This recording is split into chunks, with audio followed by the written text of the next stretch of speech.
Pada kesempatan kali ini kita akan membahas farmakologi antihiperlipidemia.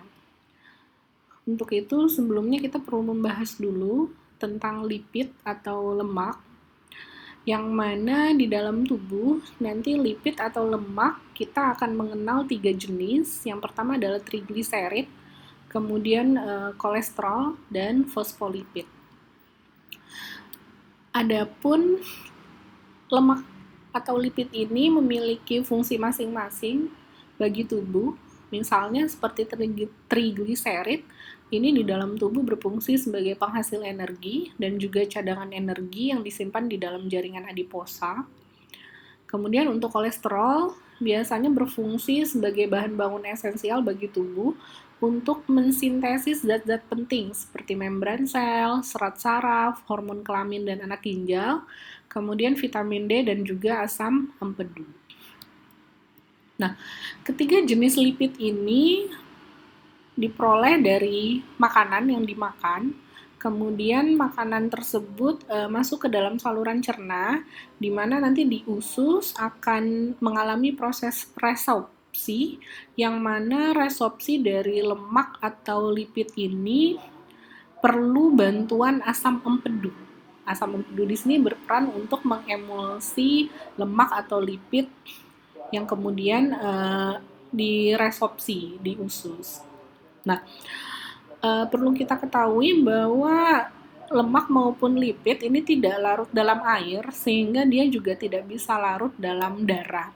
Oleh karena itu, setelah diresorpsi di dalam usus, untuk dapat didistribusikan ke seluruh tubuh melalui darah, lipid atau lemak ini memerlukan suatu pembawa atau suatu proses untuk suatu pembawa atau suatu transport untuk nanti dia bisa terdistribusi di dalam darah. Nah, ini adapun transport lipid dalam darah ini dibantu oleh protein, biasanya apoprotein, yang mana nanti lipid ini dia akan berikatan dengan protein tadi yang akan membentuk ikatan lipid dan apoprotein, biasanya disebut dengan lipoprotein. Nah, lipoprotein ini bercampur baik dengan darah, sehingga nanti memudahkan distribusi lipid di dalam darah. Lipoprotein sendiri nanti terdiri menjadi 4 jenis. Yang pertama adalah kilomikron, kemudian yang kedua ada very low density lipoprotein atau disingkat dengan VLDL. Kemudian ada low density lipoprotein atau disingkat LDL. Dan yang terakhir atau yang keempat adalah high density lipoprotein atau biasanya disingkat dengan HDL. Nah, berikut komposisi dari lipoprotein yang ada 4 jenis tadi, termasuk komposisi atau kandungan 3 jenis lipid, yaitu kolesterol, trigliserid, dan fosfolipid. Nah, bisa kita lihat di sini, untuk lipoprotein jenis kilomikron, dia mengandung paling banyak adalah trigliserid. Jadi 80-95% yang terkandung dari kilomikron atau yang dibawa oleh lipoprotein jenis kilomikron ini adalah trigliserid. Nah, sedangkan untuk VLDL ini trigliserid kurang lebih 55-80%, juga yang paling banyak dibandingkan yang lain. Nah, untuk LDL ini yang dibawanya terbanyak adalah 40-50% itu kolesterol. Dan untuk HDL atau high density lipoprotein, komposisi terbesarnya adalah protein, yaitu 45-55%. Ini kenapa nanti kita kenal HDL ini sebagai good kolesterol atau kolesterol baik, karena dia mempunyai komposisi protein yang paling besar, sehingga masih memungkinkan jenis lipoprotein ini untuk mengikat kolesterol atau trigliserida lainnya gitu. Karena yang mengikat kan tadi proteinnya. Sedangkan kalau kita lihat kayak kilomikron, VLDL, ini komposisi utamanya trigliserid. Sedangkan proteinnya sangat kecil sekali persentasenya. Begitu pula LDL gitu. Persentase terbesar adalah kolesterol. Proteinnya cukup kecil, 18-22%. Itu kenapa kemudian LDL disebut kolesterol jahat, karena memang kandungan terbesar dari lipoprotein ini adalah kolesterol. Kita bahas masing-masing. Yang pertama adalah kilomikron tadi, seperti kita ketahui bahwa dia komposisi terbesarnya adalah trigliserid, sehingga kilomikron ini memang dia utamanya mengangkut trigliserid dan sebagian kecil kolesterol dari makanan yang kaya lemak di usus. Nah, jadi nah ini bisa kita lihat ya. Jadi dari makanan yang kaya lemak atau dietary fats ini kemudian akan dibawa dalam bentuk lipoprotein jenis kilomikron untuk trigliserid dan kolesterolnya. Selanjutnya nanti oleh kilomikron, trigliserid ini akan dibawa ke jaringan otot untuk menghasilkan energi dan juga dibawa ke jaringan adiposa.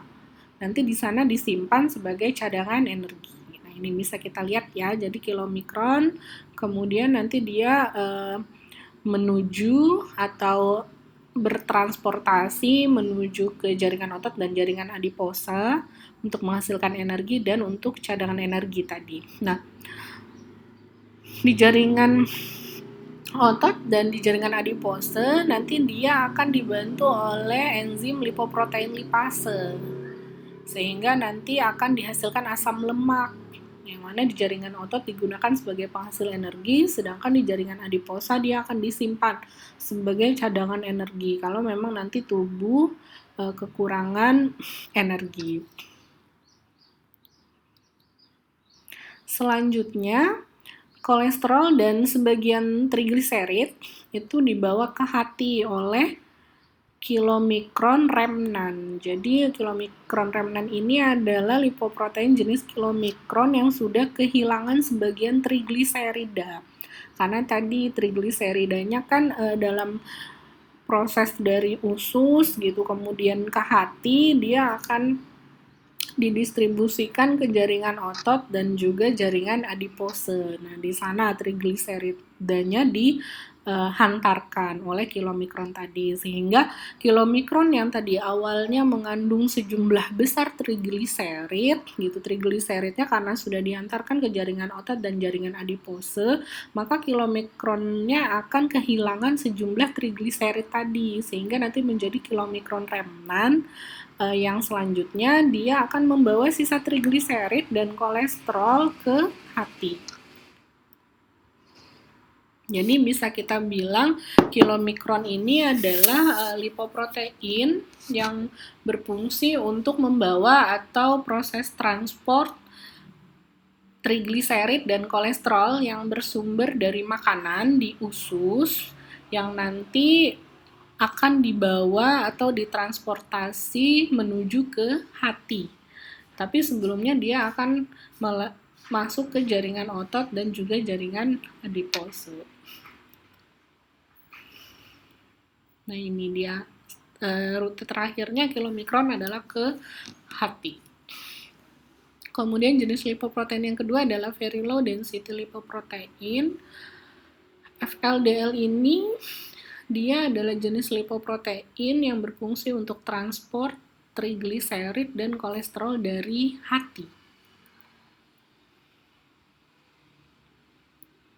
Nah, ini ya. Jadi tadi setelah terjadi sintesis lipoprotein di dalam hati, maka yang terbentuk adalah FLDL atau very low density lipoprotein, yang mana FLDL ini tadi akan membawa trigliserid dalam jumlah yang besar dan juga kolesterol dari hati. Selanjutnya nanti trigliserid ini akan dibawa ke jaringan otot untuk menghasilkan energi dan juga ke jaringan adipose untuk cadangan energi. Nah, ini. Sehingga nanti FLDL akan kehilangan sejumlah besar trigliserid, yang mana nanti yang tersisa hanya kolesterol yang kemudian akan ditransfer ke LDL atau lipoprotein jenis LDL untuk diangkut ke jaringan lain. Sehingga bisa kita simpulkan kalau FLDL ini dia mengangkut atau membantu transport trigliserid dan kolesterol dari hati ya. Dari hati, kemudian dia akan dibawa ke jaringan, tapi sebelumnya dia masuk ke jaringan otot dan jaringan adipose untuk menghantarkan trigliserid. Sedangkan kolesterol nanti akan diangkut oleh LDL ke jaringan lain. Sedangkan kalau kilomikron tadi, dia juga mengangkut TG dan kolesterol, tapi dari usus ke hati. Sedangkan FLDL dia mengangkut TG dan kolesterol dari hati. Nah, ini tadi yang sisa kolesterol kemudian ditransfer ke LDL untuk diangkut ke jaringan lain. Nah, kemudian yang ketiga tadi low density lipoprotein.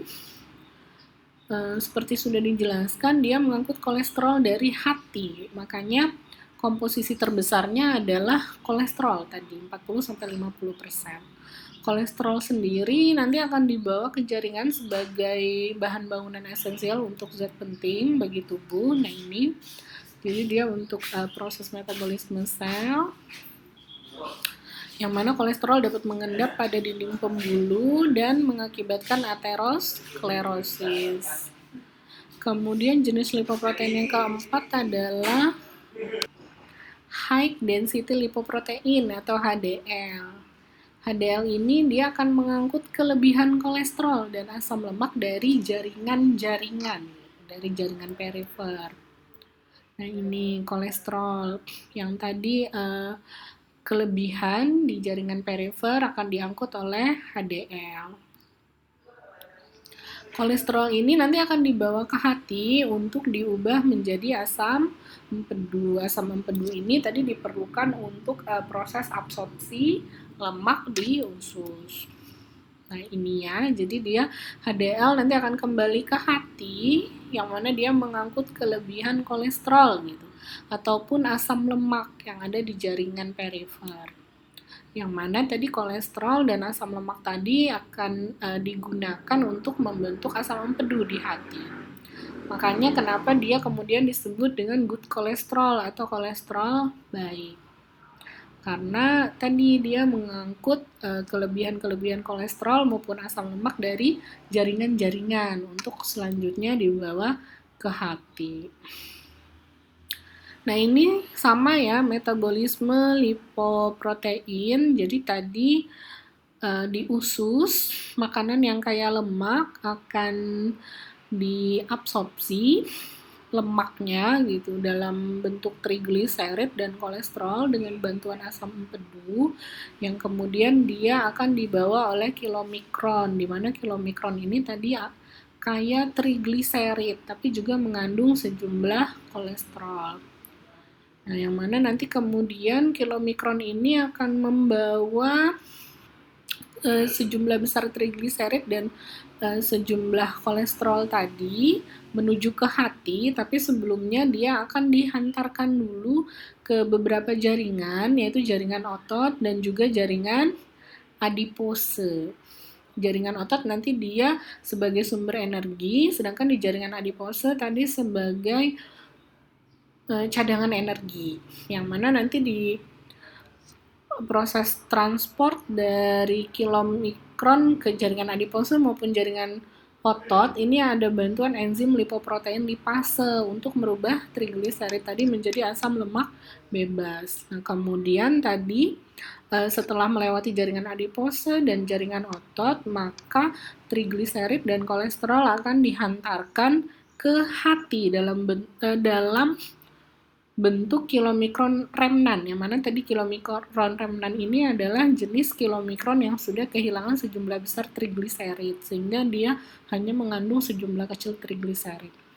Nah, kemudian di hati gitu akan terjadi sintesis lipoprotein yaitu jenis FLDL, yang mana FLDL ini juga mengandung sejumlah besar trigliserid sama seperti kilomikron, tapi nanti dia fungsinya untuk membantu transport atau mengangkut sejumlah besar trigliserid dan kolesterol dari hati ke jaringan adipose dan jaringan otot. Jadi sama ya, dia akan menuju jaringan adipose dan jaringan otot, yang mana nanti di sana akan dihantarkan trigliserid juga sebagai sumber energi dan cadangan energi dengan bantuan enzim lipoprotein lipase tadi untuk merubah trigliserid menjadi asam lemak sehingga bisa digunakan sebagai energi maupun cadangan energi. Nah, kemudian FLDL akan kehilangan sejumlah besar trigliserid sehingga yang tersisa adalah kolesterol, yang mana selanjutnya kolesterol ini akan ditransport dengan atau melalui LDL, low density lipoprotein, sehingga nanti LDL ini mengandung sejumlah besar kolesterol, yang mana nanti LDL ini akan mengangkut kolesterol ke berbagai jaringan perifer. Yang selanjutnya tadi HDL akan mengangkut kelebihan kolesterol maupun asam lemak dari jaringan perifer kembali menuju ke hati untuk proses pembentukan asam empedu, yang mana tadi asam empedu digunakan untuk proses absorpsi lemak di usus. Nah, itu adalah metabolisme lipoprotein.